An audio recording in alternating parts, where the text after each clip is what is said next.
Hi everyone, Fatma here from Addictive Tips, and I'm going to show you how you can use the Windows File Recovery tool on Windows 10. Now this is a tool that's been released by Microsoft and you can install it from the Microsoft Store. Once it's installed, open Command Prompt with admin rights and run this command to recover files.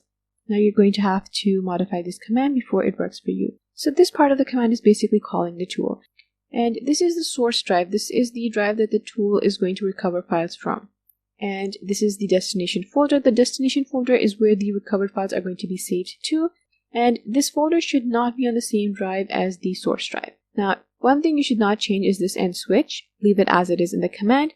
And as for this part, this is going to tell the app which types of file to recover. So I've used .mp3, but you can change it to anything else like .txt or .docx. Run the command and then check the destination folder for the recovered files. Thanks for watching. I'll see you later with more tech tips.